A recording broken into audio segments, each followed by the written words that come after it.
The dusty corner of Destiny was a scorching Tuesday afternoon in Southern California. The kind of day where the sun clings to your skin and the pavement shimmers like a mirage. Sundar Pichai sat in the back seat of a modest black SUV, dressed in a plain light shirt and soft slacks. No entourage, no bodyguards, just him and a quiet driver named Marcos. Weaving through the outskirts of a small neighborhood near Bakersfield, Sundar had chosen this town for a quiet detour. It wasn't on the maps of Silicon Valley tech tours. No tech incubators. No shiny startups. Just ordinary people with extraordinary struggles. He had been traveling the region, quietly meeting small business owners, teachers, and community workers to learn how technology could better serve real lives. No press, no cameras. Sundar believed that sometimes you had to listen with your own ears, see with your own eyes. They pulled up to a small gas station to refill.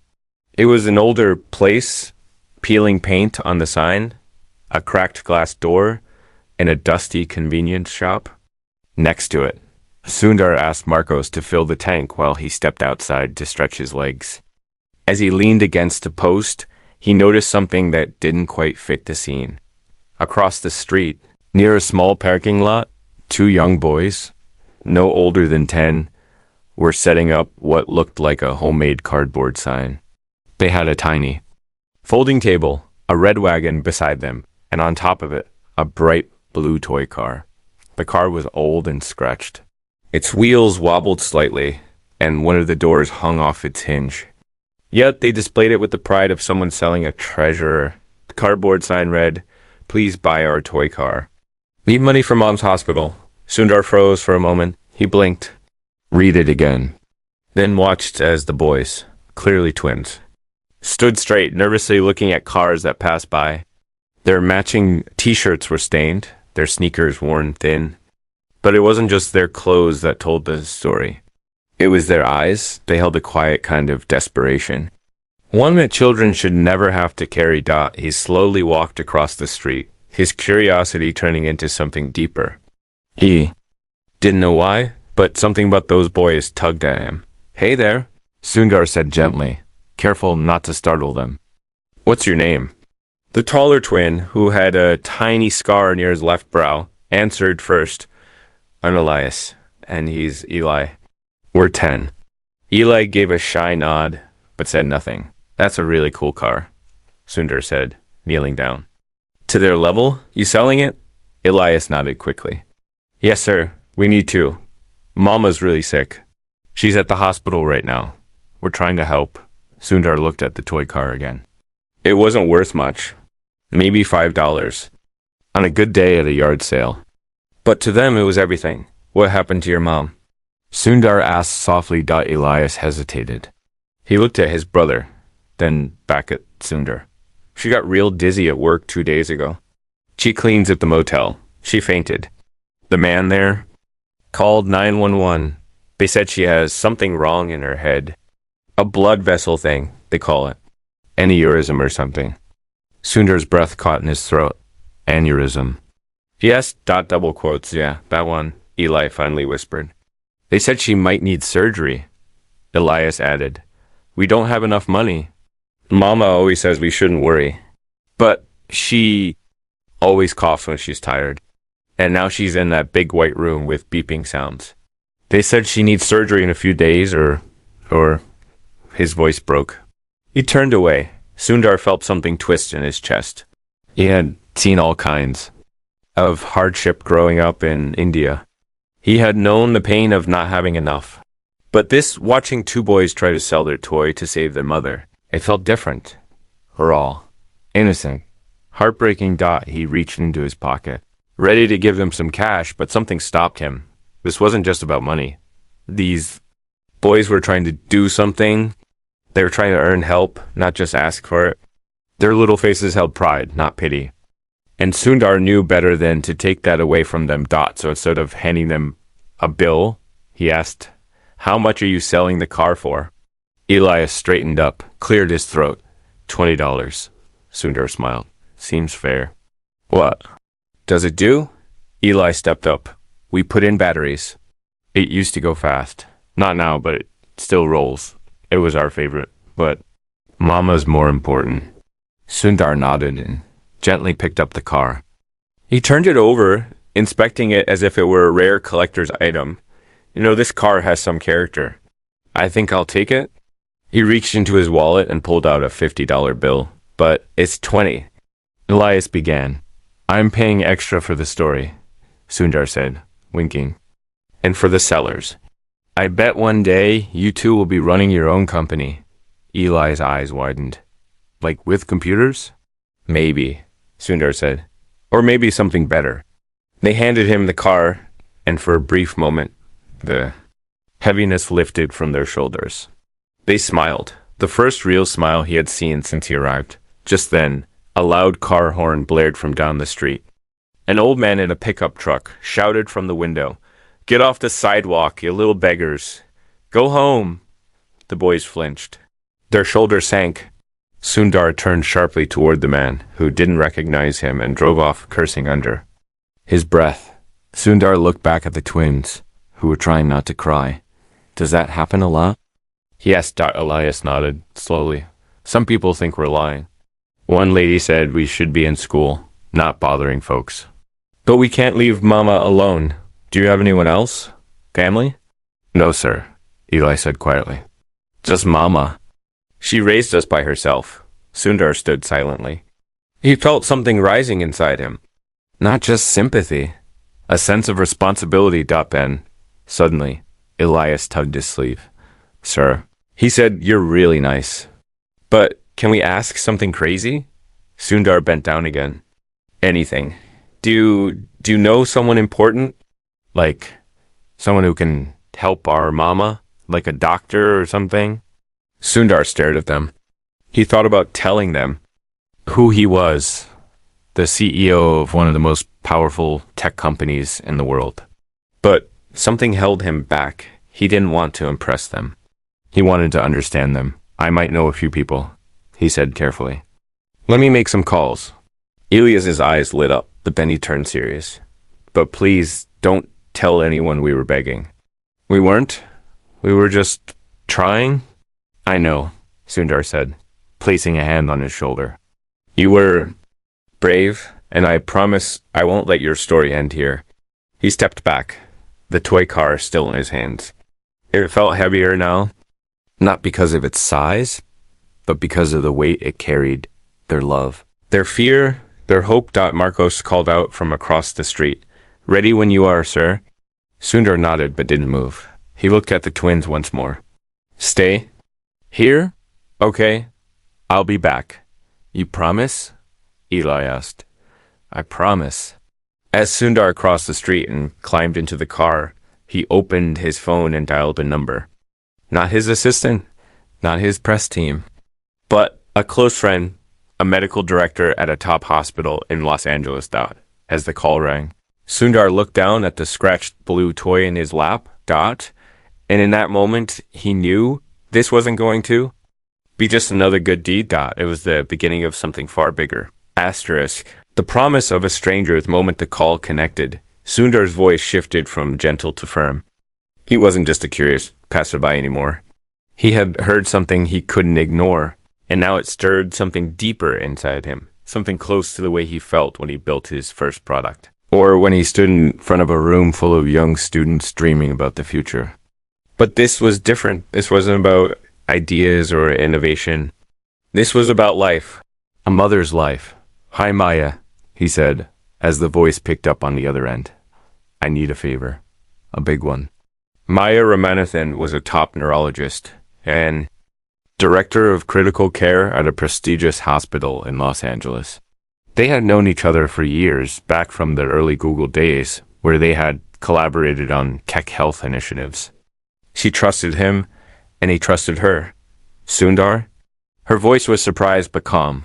What's going on? He looked out the window at the twins, still standing by their folding table, shielding their eyes from the sun, waiting, hoping. I met 2 kids just now, twins, 10 years old. Their mom's in a hospital, somewhere near Bakersfield, collapsed while working. They said the doctors diagnosed a brain aneurysm. She's uninsured, works cleaning motel rooms, and her sons are, well, they're selling their toy car to raise money. Maya was silent for a few seconds. Then she said, "Do you have her name?" "Not yet," Sundar admitted. "But I will." "Okay. Find out where she is. I'll call the local directors and see what we can do. If it's serious, we can get her airlifted to Leh. I'll clear a bed in neurology." "Thank you," Sundar said, his voice full of quiet urgency. "This means more than you know." He hung up and looked down at the toy car in his lap.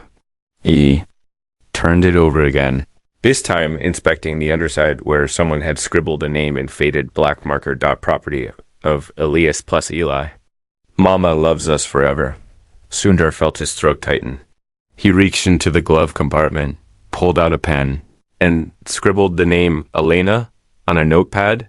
He remembered Elias mentioning that was their mother's name.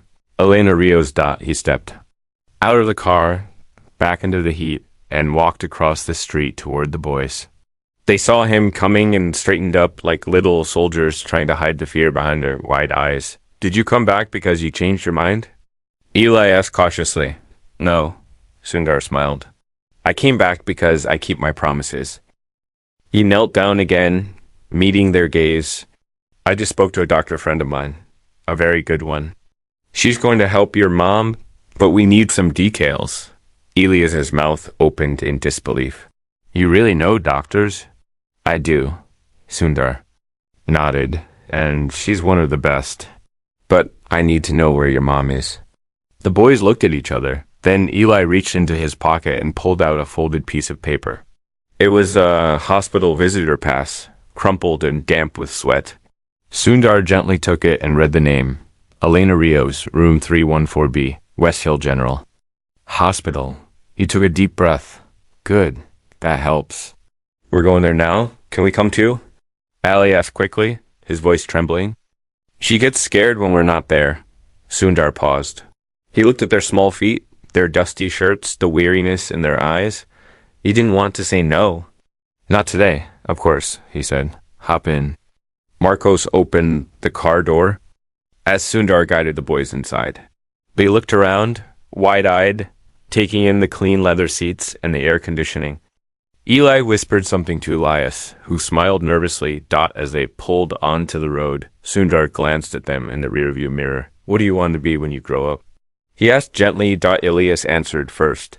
"An inventor. I want to make machines that clean houses so Mama doesn't have to." "And you?" Sundar asked Eli. "A nurse," Eli said. "So I can fix people like Mama," Sundar smiled. "Those are good dreams, and I think you're going to make them real." As they drove through the city, Sundar kept messaging Maya, sharing the hospital details, coordinating behind the scenes. She responded quickly, alerting the local team. She would personally prepare a spot for Elena if the surgery was needed. The hospital wasn't far. A small, overworked facility with outdated signage and faded walls. The lobby smelled of disinfectant and stale air. They walked in and the receptionist looked up from her desk. "Visiting hours are over," she said automatically. Sundar stepped forward. "We're here to see Elena Rios. Her sons are with me." The woman blinked, then looked at the boys. Her expression softened. "Oh, the Rios twins. They've been here every day since she was admitted. Poor kids." She gestured toward the elevator. "Third floor. Room 314B. But she's sedated, right?" "Now." The elevator groaned as it rose. The boys clutched each other's hands tightly. Sundar said nothing, letting them hold on to their strength in silence. When they reached the room, a nurse was inside checking the floor. Elena lay motionless on the bed, her skin pale, her hair damp with sweat. A monitor beeped softly in the background. Eli rushed to her side. "Mama, we're here." She didn't open her eyes, didn't move. Elias placed his hand on her arm. "We brought help, a nice man. He's going to make you better." The nurse looked at Sundar with quiet curiosity. "Are you family?" "A friend," he replied. "Her case is bad," the nurse said gently. "They're trying to stabilize her." "But she needs specialized surgery. We've been trying to reach a better facility, but without insurance or fast approval, it's tough. Sundar nodded. Not anymore. Help is on the way. Just then, his phone buzzed. A message from Maya got her records. It's urgent. Chopper leaves in 30 minutes. They'll pick her up at West Hill's roof. He turned to the nurse. We need to prep her for transfer. A team is on the way. The nurse's eyes widened. You arranged a helicopter? Yes, from St. Matthew's Hospital in La. The nurse rushed out of the room calling for the attending physician. Chaos stirred, but it was hopeful chaos. Things began moving. Suddenly, Elena wasn't just another patient. She was someone being fought for. The boys looked up at Sundar, confused, but hopeful. What's happening? Elias asked. Your mom's getting the care she needs, Sundar said. She's going to be okay. You promise? Eli whispered again, as if afraid to believe it. Sundar looked him straight in the eyes. I promise. Outside, the sun began to set, casting golden light across the town. And for the first time in days, the twins felt like maybe, just maybe, things were going to be okay, but fate, as it often does, wasn't done just yet. Because while the medical team prepared, the roof and the helicopter approached the hospital. A man in a suit stepped out of a silver car in the parking lot below. He wore sunglasses, carried a black briefcase, and walked straight into the hospital with a clipboard in hand. He wasn't a doctor. And he wasn't here to help. He was from Child Protective Services. Asterisk the storm behind the sirens in the hospital. Rooftop. The sound of distant helicopter blades began to echo across the twilight sky. A nurse held the door open to the roof access stairwell, while a small team of paramedics prepared a stretcher for Elena Rios. The golden sunlight flickered against the stainless steel rails of the gurney as the team worked fast and steady. Their movements practiced, precise. Everything was in motion. Everything felt like it was finally turning toward hope. Inside room 314B. Sundar watched quietly as the boys clung to their mother's hand. She was still unconscious, but her breathing had evened out. The monitor showed a steadier rhythm. Maya had made good on her word. She had not only cleared a space at the neurological wing of St. Matthew's, but also convinced the helicopter team to fast-track the pickup. Sundar had spent most of the past hour on and off the phone, handling permissions, approvals, and logistics like a man on a mission. Because he was, but just as things started to feel stable, just as Eli was beginning to whisper a lullaby into his mother's ear, the same one she used to hum when they were sick. The door creaked open again, and a man walked in, tall, with a clean-cut beard and neat black shoes that clicked softly on the tile. He held a clipboard in one hand, his sunglasses tucked into the other. His face was unreadable, but his tone was dry and businesslike. Good evening. I'm Mr. Langston from Riverside County Protective Services. I'm here regarding Elena Rios and her twin sons. The boys turned, eyes wide. Eli instinctively gripped Elias's shirt, shrinking behind him. Sundar stood up, shoulders tensing. And what exactly are you here for? I received a call from the hospital, Langston replied. Flipping through his clipboard, a mandatory report was filed when the children showed signs of malnutrition, and there was no legal guardian on site at the time of their mother's admission. Our concern is for the well-being of the minors. Under state protocol, I need to speak to the children privately and assess their immediate safety. They're not in danger, Sundar said sharply, stepping forward. They're here for their mother. They were doing everything they could to help her, not neglecting her. Langston raised an eyebrow. And you are? A friend, Sundar answered. And someone who made sure this family got help when no one else did. So you're not family nor legal guardian, Langston said, his tone growing colder. That may be a concern. Elias looked panicked now.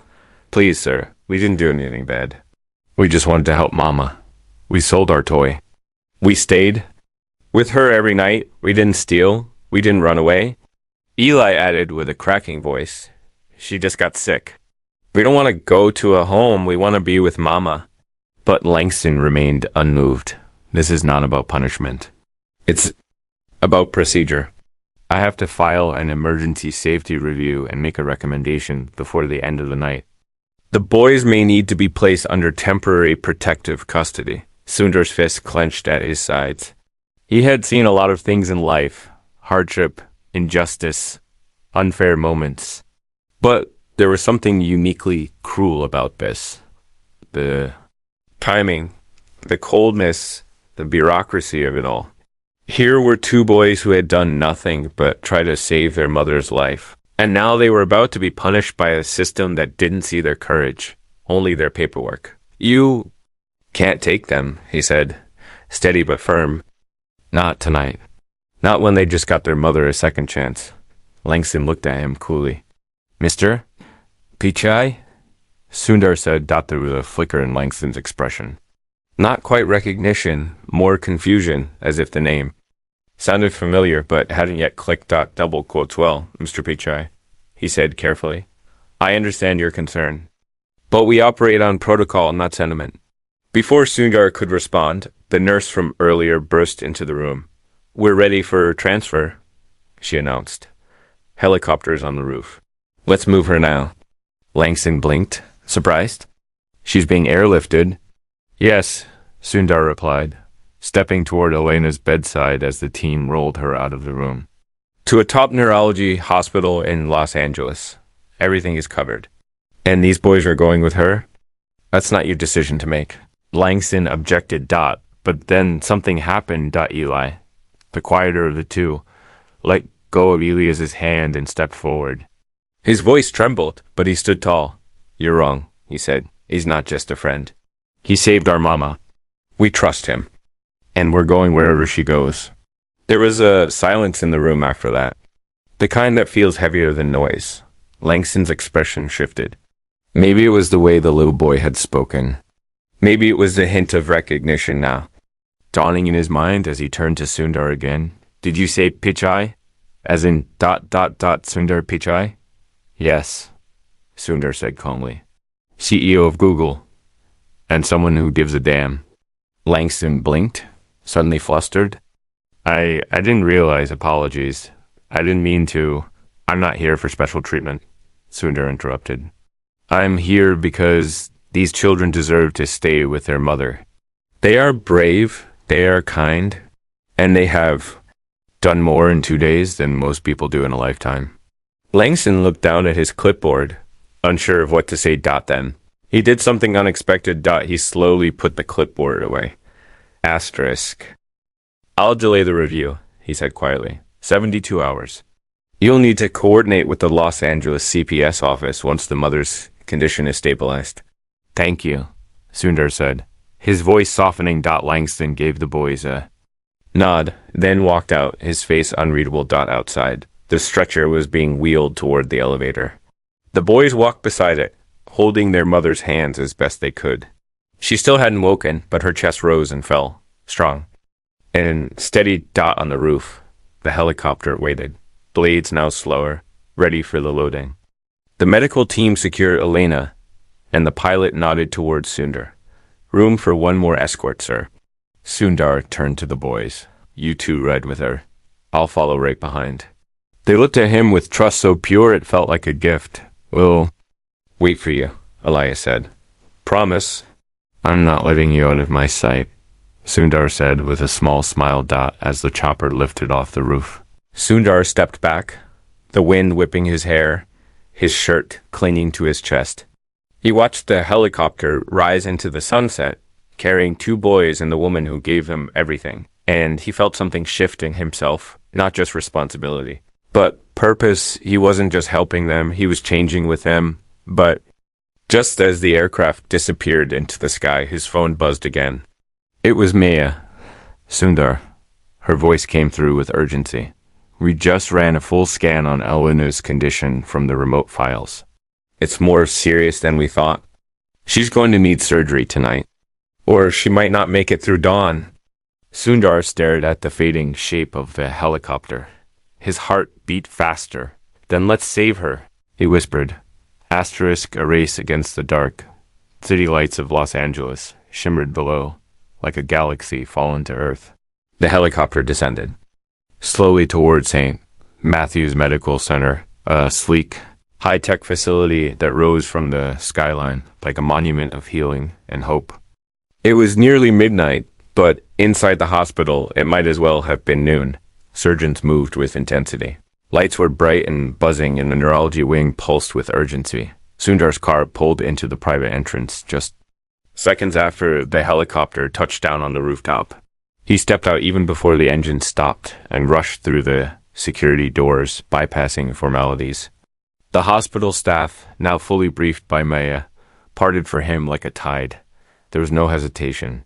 This wasn't about who he was in the corporate world. Tonight, he was a man on a mission to protect a family that had fallen through the cracks of the world. Inside the emergency neuro operating theater, Elena Rios was being prepped for surgery. Her pale skin was lit by the white surgical lights as machines buzzed around her. Maya stood at the center of the controlled chaos, her face calm but her hands fast. Her team surrounded her, nurses, anesthesiologists, and assistants all ready for what would be a delicate, life-threatening procedure. Meanwhile, just 2 floors above, Eli and Elias sat side by side on a long, cold bench in the family waiting area. They hadn't spoken much since the helicopter ride. They were both wearing oversized hospital visitor badges, their small fingers twisted together in silence. The fear had returned, heavy and cold. This time, there was nothing they could do but wait. "Do you think she's scared?" Eli asked. Softly, Elias shook his head, but his lips trembled. "Nah, Mama's strong. But what if—" "Don't say it," Elias whispered. "Don't even say it?" They looked up as Sundar entered the waiting room. His expression was composed, but his eyes were filled with quiet intensity. "Maya's with her," he said, kneeling in front of them. "Your mom's in the best hands possible. They're going to do everything they can. She's not alone?" Eli asked, almost a whisper. "No," Sundar said. "She's not." Then he stood and walked to the far corner of the waiting room where a window overlooked the city. He pulled out his phone not to check work messages, but to silence them. Tonight wasn't about Google or strategy or emails. Tonight was about staying present. He stood there for a long time, watching lights blink on distant hills, thinking about how many people live their whole lives in silence, fighting battles no one ever saw. How many Elenas existed in this world? Unnoticed, unprotected, holding families together with aching hands and hopeful hearts. Maya finally emerged 2 hours later, her blue scrub stained with adrenaline and resolve. Sundar turned first, walking quickly to meet her. "How is she?" he asked, almost afraid of the answer. Maya sighed, pulling the surgical cap from her head. Her dark hair fell to her shoulders, damp with sweat. It was worse than we thought. The aneurysm was pressing on a major artery. It was a miracle she didn't collapse sooner. We had to perform a complex coil embolization to stop the bleeding. But we managed to stabilize her. She's in recovery now. Heavily sedated, but alive. Sundar felt the breath leave his lungs. He didn't even realize he'd been holding it. "She made it?" Eli asked from the bench, his voice breaking as he ran up to Maya. Maya knelt down and smiled gently. "She did, sweetheart. Your mama is very strong." Elias ran to Sundar and hugged him tightly. Eli followed, their small arms wrapping around his waist like vines around a tree. And Sundar, for the first time in a long time, felt tears welling behind his eyes. Not from grief or loss, but from relief. From witnessing a tiny miracle shaped by the courage of children. But as the warmth of the moment settled in, Maya spoke again, more cautiously. "She's going to need a long recovery. Weeks, maybe months. And she won't be able to work for a while. Even with medical costs covered, living expenses, therapy, housing. It's going to be a challenge." Sundar nodded. "We'll handle it. She asked with a raised brow. "Me," he corrected, "but not just financially. I want to do more." Maya looked at him with a kind of knowing smile. "I thought you might." Later that morning, as dawn stretched over the city and spilled light across the hospital windows, Sundar called his team from a small site office in the neurology wing. He asked for a private conference call with his legal and community outreach advisors. They were surprised by the early hour, but they listened closely. "We're launching a new program," Sundar said. "Today, it's called Bridge." "Bridge?" one of the advisors repeated. "Yes. A direct outreach initiative that identifies families who fall between the cracks. No insurance, no coverage, but with a fighting spirit. People like Elena Rios. We'll partner with hospitals, schools, and shelters. We'll fund medical treatment, housing, education, but not as charity. As investment. These people have value. And we're going to show the world why." His voice didn't waver. "Not once. Start with the Rios family. I want a trust set up in Elena's name, full coverage for her recovery. And I want to sponsor the boys' education through college." The team on the call fell silent. Then the lawyer cleared his throat. "We'll get it done." After the call, Sundar returned to the waiting room. Eli had fallen asleep on Ilya's shoulder. They both looked exhausted, like little soldiers who had made it through the war but didn't yet know peace. Sundar sat beside them quietly and waited. A few hours later, a nurse entered with a soft smile. "She's awake." The boys jumped to their feet. They entered the room slowly, like stepping into a holy place. Elena was pale and weak, but her eyes were open. When she saw her boys, her lips moved. "Misol. Miss Niñas." Eli ran to her side. "Mama, we missed you." Elias held her hand. "You're okay. We told you you'd be okay." She looked at Sundar, confused. "Who is this?" Sundar stepped forward, his voice soft. "Just someone who saw two boys trying to save their world and decided to help." Eleanor's eyes filled with tears. She tried to sit up, but the nurse gently stopped her. "Thank you," she whispered. "I don't even know your name." "Sundar," he said. "And it's okay. You don't have to thank me. You already taught me more than you know." He left the room quietly to give them space, but just as he reached the hallway, a nurse called after him. "Mr. Pichai?" He turned. "There's someone here to see you. He says it's urgent." Sundar frowned. "Who?" She handed him a business card. Rafael Ortega, investigative reporter, Los Angeles Tribune. And below it, scribbled in blue ink, "We need to talk. I know who the twins' father is. And he just got out of prison. Asterisk shadows from the past hospital walls suddenly felt colder. Sundar stared at the business card in his hand, reading the name over and over again. Rafael Ortega, investigative journalist, Los Angeles Tribune. Those 4 words alone would have raised his curiosity on any normal day. But this wasn't a normal day. Not after what the twins had endured. Not after watching Elena Rios come back from the edge of death. And now this reporter claiming to know something about their father. A man neither of the boys had ever mentioned. Sundar pocketed the card and followed the nurse to a quiet side lounge just past the cafeteria. The room was empty, save for a tall man in his early 40s wearing a brown jacket and faded jeans. His hair was messy, a notepad sticking out of his coat pocket. His eyes were sharp, but not unkind. When he saw Sundar, he stood. "Thank you for agreeing to speak with me," Rafael said, extending a hand. "I wasn't sure you'd come." "I'm listening," Sundar replied, shaking his hand but keeping his tone neutral. "But make it quick. I have 2 children upstairs who've been through enough." Rafael nodded and took a deep breath. "I know. I read BEE report when the helicopter arrived. Then I saw your name on the intake files. At first, I thought it was a mistake. Sundar Pichai, here, at this hospital. But then I saw the boys, and I recognized them. Recognized them from where?" Sundar asked, his voice sharper now. Rafael pulled out his notebook and flipped to a dog-eared page. "I covered a case about 6 years ago in Fresno. A man named Lucas Morales was convicted of armed robbery and aggravated assault. He was accused of holding up a pawn shop. No one died, but it was violent. And it turned out he had 2 kids, twin boys, with a woman named Elena Rios.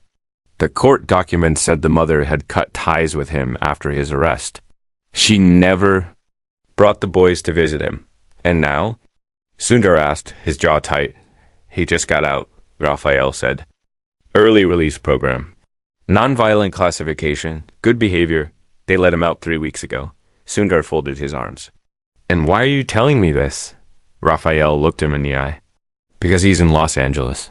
And I think he's already looking for them. A silence fell over the room. Sundar's mind raced. This wasn't the twist he'd anticipated. And worse, it came at a moment when the boys were vulnerable, alone, hopeful, and finally feeling safe. Do they know? Sundar asked. Raphael shook his head. No, I don't think so. But I've been following the early release programs. Impact on families, and when I saw their names, it hit me. He's out. And according to his halfway house intake, he listed reuniting with sons as one of his primary intentions. Does he have visitation rights? None, Raphael said. His parental rights were suspended. But that doesn't always stop people, especially if they feel like the world owes them something. Sundar exhaled slowly, trying to keep his emotions steady. Do you know where he is now? Raphael hesitated, then nodded. I have a lead. An address in Isla. He was spotted there 2 days ago, asking questions about Elena. But here's the thing, I also heard he was angry. Not just curious, angry. Like he felt betrayed. Like he wanted something back. Revenge? Sundar muttered, his eyes darkening. Maybe, Raphael said carefully, or maybe just desperate. Sundar turned toward the window, staring out at the morning sun climbing through the clouds. The city looked peaceful from up here, distant and calm. But under the surface, real lives were unfolding, often without the protection they deserved. Thank you for telling me, Sundar said after a pause. But if you're looking to make this a headline, I'm not, Raphael interrupted. This story, it matters to me. Because it's not about clicks. It's about justice. About what happens when systems fail and people like you step in. I won't publish anything without your permission. Sundar nodded slowly. He didn't entirely trust Raphael yet, but he respected the honesty in his voice. He returned to the neurology wing a few minutes later, still processing everything. The twins were asleep again in the room beside their mother. Elena had drifted back into a light sedation, a soft hum of oxygen and machines lulling the space into quiet. Sundar sat beside her bed, watching her chest rise and fall. She looked peaceful, unaware of the storm that might be coming. He thought back to the boys. Words on the sidewalk when they had tried to sell their toy car. Mama's more important than anything. And now, someone from her past threatened to shatter that fragile world again. Later that evening, as the sun dipped behind the hills, Maya returned to check on Elena. She pulled Sundar aside after reviewing her vitals. She's healing well, Maya said. But emotionally? It'll take time. Trauma doesn't leave just because the body heals. She's strong, Sundar replied. But I don't think she's ready for what's next. Maya raised an eyebrow. What's next? Sundar hesitated. The twin father just got out of prison. And there's a chance he's coming. For them? Maya's face darkened. Does she know? Not yet. I didn't want to add to her stress. But if he shows up, she needs to know, Maya said gently. Before it's too late. Meanwhile, across the city, in a dimly lit motel room in Isla, a man stood by a cracked window, staring out at the freeway, Lucas Morales. His face was leaner now, time having carved sharper lines along his jaw. His eyes burned with something that wasn't just pain, it was bitterness. Regret twisted with resentment. He had a newspaper clipping in one hand. A story from a small-town paper about a local woman being airlifted for emergency brain surgery. There was a grainy photo of the helicopter, and in the corner, barely visible, were 2 boys, his boys. The ones he hadn't seen since they were babies. The ones Elena had taken from him. He crushed the paper in his hand, jaw clenched. You kept them from me, he muttered. But they're mine. He grabbed his backpack and slammed the door behind him. Back at the hospital, Sundar watched the boys sleep in silence. He knew he had to act fast. They were safe now, but the world outside didn't guarantee that safety would last, not without a plan, not without protection. He turned to Maya. I need to get them somewhere secure. And I need a lawyer? I know someone, Maya said. Family law specialist. She works pro bono on cases like this. Then let's bring her in, Sundar said. That night he stayed in the hospital, sitting in the corner chair with his coat draped over him, watching the door. And as the building slept, somewhere in the shadows of the city, a man with old scars and a broken heart moved through the streets, searching for the sons he never really knew. Asterisk, the weight of Loveth Hospital was quiet, wrapped in a rare stillness. Fluorescent lights hummed faintly overhead as the city outside slowed into a deep midnight hush. But inside the Matthews Medical Center, the final moments of calm settled like a veil before a storm. Sundar hadn't moved in hours.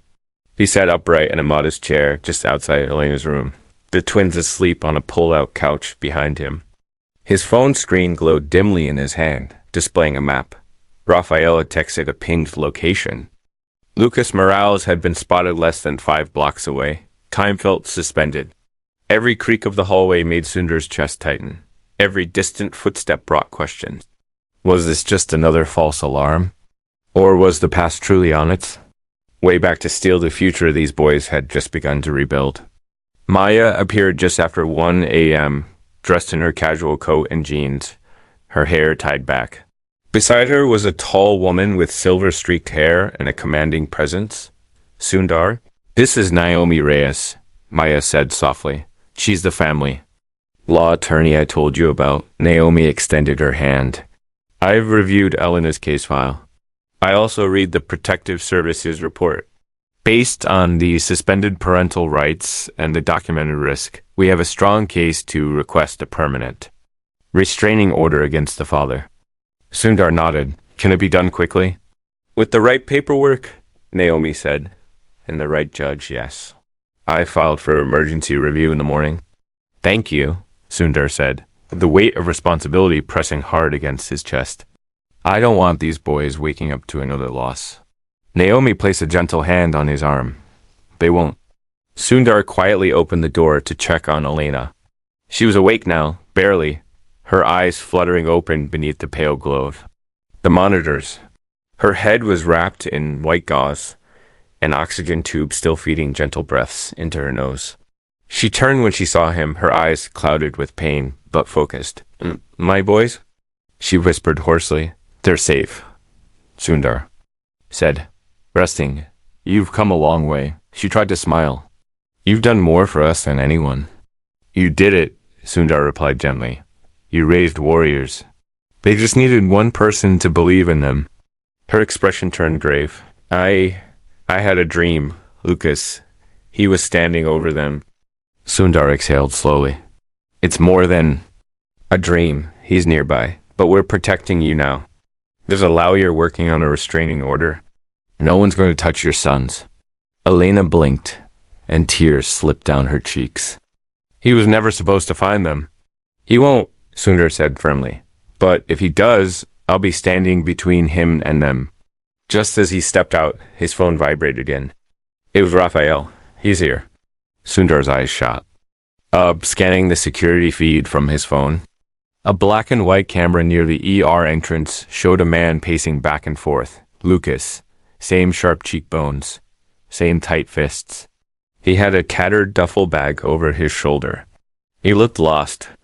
And angry, Sundar moved fast. He alerted hospital security and ran downstairs with Raphael, who had just entered from the parking lot. Together they approached the glass doors slowly. Lucas turned when he saw them. Are you Sundar? Lucas asked, eyes narrowing. Yes. Sundar answered. What are you doing here? They're my sons, Lucas said, his voice cold. You have no right keeping them from me. Sundar didn't flinch. You lost that right the day you put their lives in danger. That wasn't me, Lucas snapped. That was a man who had nothing. I've changed. I did my time. I have a right to see them. You were gone for 10 years, Sundar said, keeping his voice calm but commanding. They don't know you. They don't owe you. And right now, their mother is recovering from brain surgery. She needs peace, not more fear. Lucas stepped closer. I'm not afraid of some tech guy playing hero. I'm not playing anything, Sundar said. I'm protecting them. Hospital security arrived behind Sundar. Two officers stepped, and one of them holding the restraining order Naomi had fast-tracked. She had already filed it electronically, and the judge had granted a temporary emergency block. You're going to have to leave, Mr. Morales, the guard said.